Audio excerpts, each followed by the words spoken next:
The Inspector General's much-anticipated report is now out. I'm holding a copy of it in my hands, about 70 pages thick. This is just on one issue. So this 70-page report is on one aspect of this case.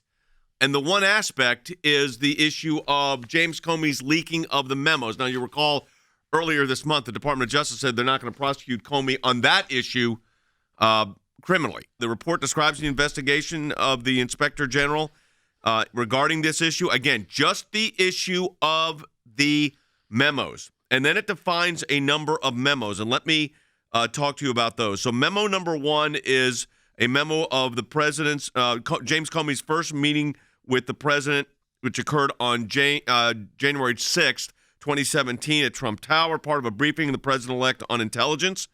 The second memo, memo 2, involves Comey's dinner with the president on January 27th, 2017.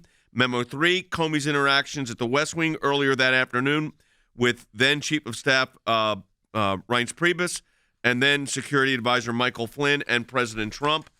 You have memo number 4. These were all memos that he'd kept. So that's why I'm telling you what's in these memos. It's very important to understand this.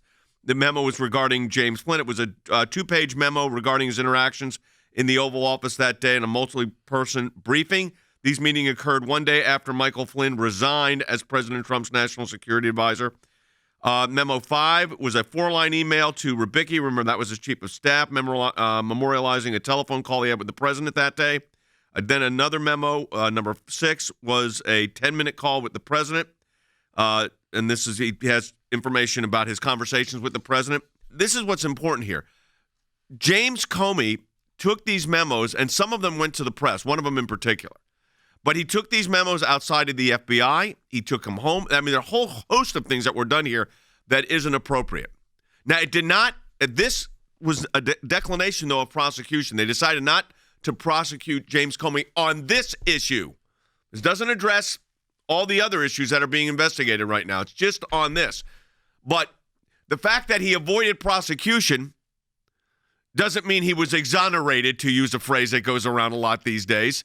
In fact, to the contrary, the FBI Office of Inspector General has found that James Comey violated the department and FBI's policies and his FBI employment agreement, and they're crystal clear on that. It was unprecedented already to have a specific IG report on just the FBI director's memos and then specifically the memo that he took pictures of and leaked to his friend. 100%. Second, I would say this. It completely justifies President Trump's decision to fire James Comey and for no one to ever hire James Comey again in his career. He's hiding behind this idea that none of them were deemed secret classification. Well, 2 of them were classified as confidential, and all of them were classified as for official use only, which means he can't disseminate them, Jay. And just real quickly, on page 53 of this report, the Inspector General finds that Comey's own statements and actions demonstrate the inherently governmental nature of the memos he wrote in Memo 2, which is one of the ones he retained,